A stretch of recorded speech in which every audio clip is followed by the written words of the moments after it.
I want to introduce you Professor Guilherme Messas. He is a PhD, private docent at Santa Casa de São Paulo School of Medical Sciences. He is the lead for values-based practice in Brazil. Also, he is a clinician in psychiatry, and in addition to his clinical work, he has been closely involved with policy on substance misuse at national and state levels. He had published many articles and books discussing phenomenological psychopathology, and for last, he was our first president of the Brazilian Society of Phenomenal Structural Psychopathology. Welcome, Professor Messas. I give you the floor. Thank you very much, Fabio. Can you all hear me? I think so. Yes, fine there. Well, first of all, I like to thank you, all my friends from the phenomenological field, to join us in this celebration.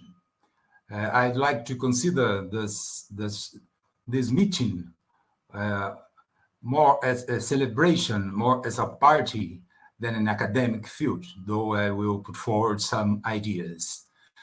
I am very glad to be here and also to see as my Brazilian society to which I belong, our Brazilian society, worked along with Values-Based Center in Oxford to put forward this event. This is a very lovely joint venture and very competent as well. Due to you, Fabio, also to Flavio, and on Oxford, and to me here. Thank you, Ashok, for chairing the session. And if I may, my friends, Giovanni, Matthew, and Luis, for participating in this meeting as well, enlightening and enriching this celebration. What I would like to present to you in the following, if I may, if I get to present my slides.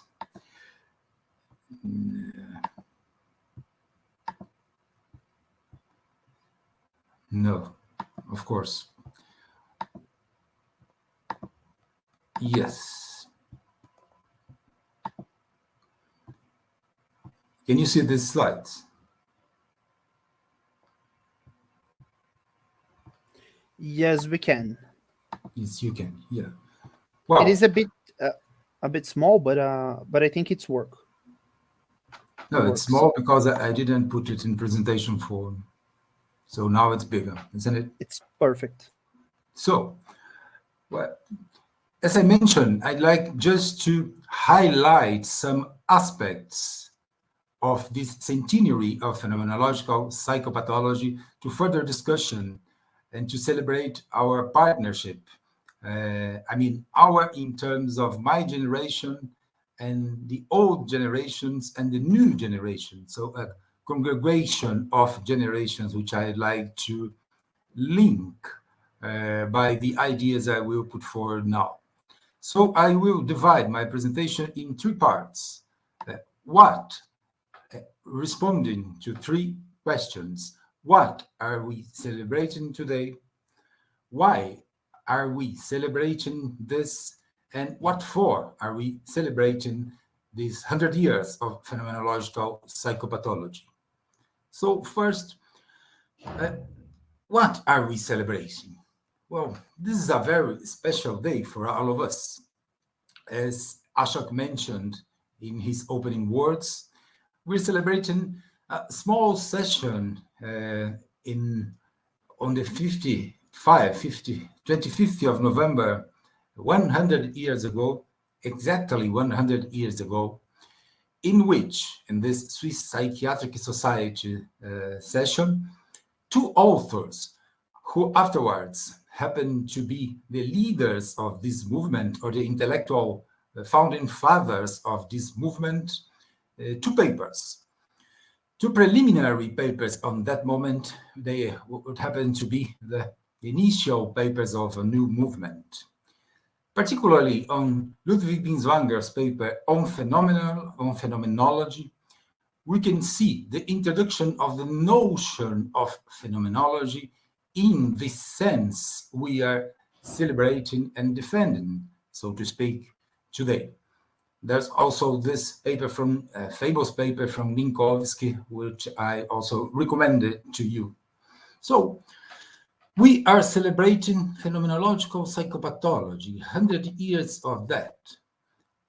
But we need some history, some historical approach to make clear my point, our point of what phenomenological psychopathology, as it is sometimes misleading, this word, this umbrella word, phenomenological psychopathology. And I will point out the core of the debates. We can read in this 1912 paper from the young soul, then philosopher Karl Jaspers, originally in German, but published in '68 in the British Journal of Psychiatry, called in English, The Phenomenological Approach in Psychopathology. So definitely, we must say that the introduction of the term, of the word phenomenology or phenomenological in psychiatry must be related to Karl Jaspers, though it was a philosophical term so far. But if you read with some attention the work, the ulterior work of Karl Jaspers, his masterpiece, General Psychopathology, we can read at its introduction, and I will quote, that Jaspers mentioned that it is wrong to call this book the principal text of phenomenology. He states that though there is a chapter on phenomenological psychopathology, on phenomenology in the very beginning of your work, the whole book is directed to showing that this phenomenology is only one point of view among many, and holds a subordinated position at that. This is very important to understand, because for Karl Jaspers, phenomenology was a sort of introduction of this, of his perspective of methodological organization of methods in psychiatry. So he creates at that moment the idea of phenomenology as a sort of literally descriptive psychopathology, which must be honored, but is distinct from what happens from 1922 on. I'd like to defend here that from 22 on, the core notion of phenomenological psychopathology, rather than a description of the experiences or conscious experiences, was the notion of structure. That is, two perspectives.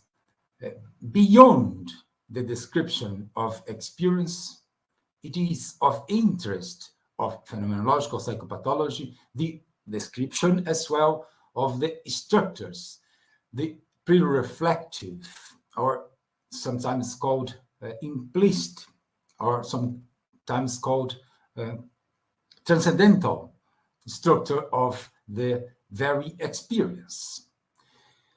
And the second aspect of this notion, this new notion of structure, is the notion of whole. That is, each symptom, each particular experience should be understood from its dialectical perspective with the whole.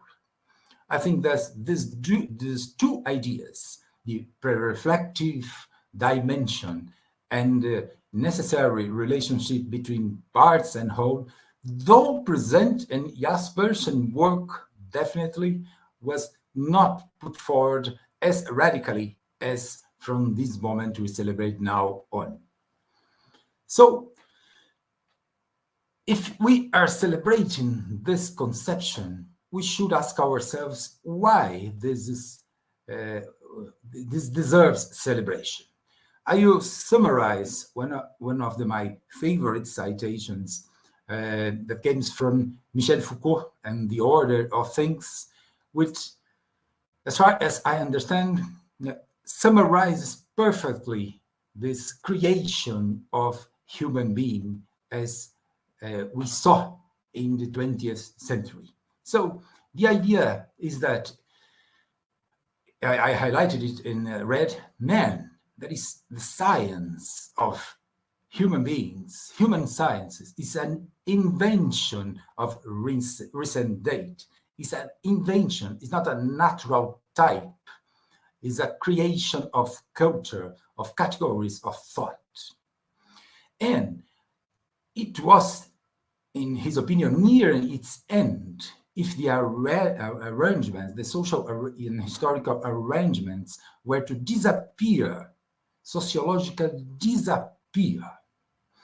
And this conception of human being we are now celebrating would be erased, even erased, so says Foucault, like a face drawing sand at the edge of the sea if the conditions disappear.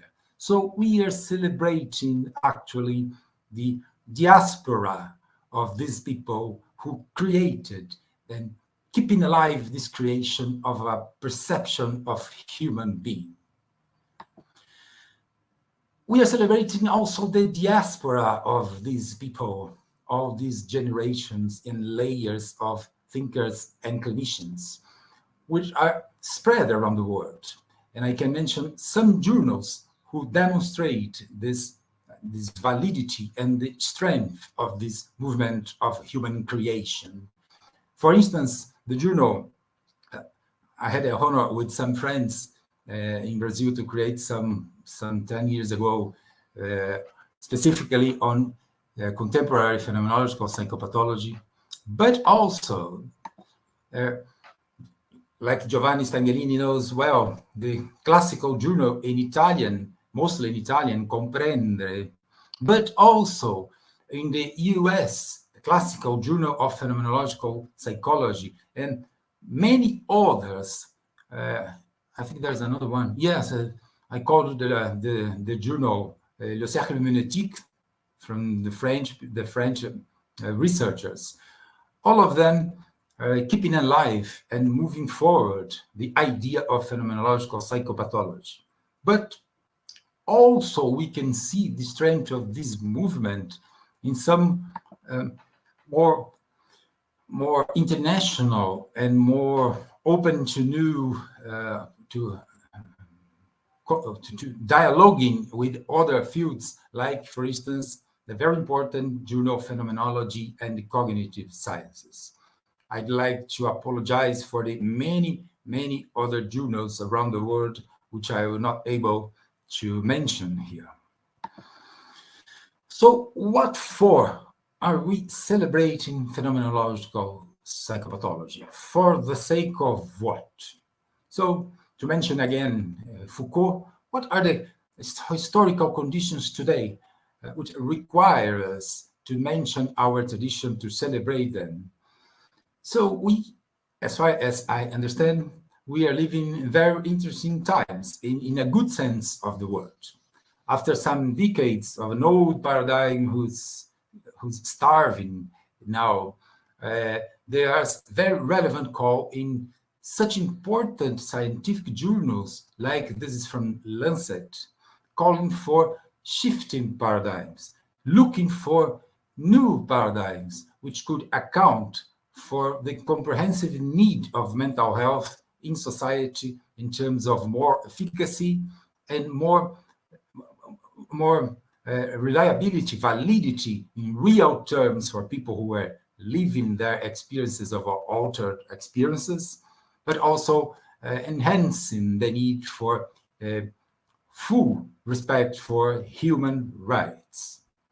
And we are celebrating phenomenological psychopathology because phenomenological psychopathology, as far as I understand, I believe my friends and the other presenters here believe as well, is appropriated. And more than this, time is ripe for a new wave of phenomenological psychopathology to respond for this new cause. some challenges must be faced. And I would like to end my presentation just highlighting these challenges. One of them is how to present some ideas, how to renew phenomenological psychopathology and help the mental health as a whole to be enriched without phenomenological psychopathology, without a large program of qualifying, of training people to clinically act as phenomenological psychopathologists, be they psychiatrists, be they psychologists, be they nurse or whatever other mental health professional perspectives. One of our initiatives, along with Values-Based Center, is this International MetaMasters program, a program who has been launched 1 year and a half ago and tries to initially bring together researchers, philosophers, clinicians in phenomenological psychopathology, and also in analytic philosophy tradition, to meet students from all over the world to gradually prepare this new generation of people trained for offering this layer of phenomenological psychopathology to psychiatry as a whole. And last but not least, as Professor Matthew Broome will maybe mention, and Professor Giovanni Stanghellini also, both are the leaders of this movement. I'd like just to mention the idea of this new initiative called Renewing Phenomenological Psychopathology, who definitely is a breakthrough, pointing out the new times of phenomenological psychopathology in the 21st century. Well, to conclude, I'd like to say to all of you, my friends, folks in general, that definitely phenomenological psychopathology is very welcome and appropriated for the recent definition of mental health, but more important, more crucial than that, for defining what is a human being, what is living as a human person. So I conclude saying, toasting long life to the phenomenological psychopathology and all of us phenomenological people. Thank you very much for your attention. Thank you, Professor Messas.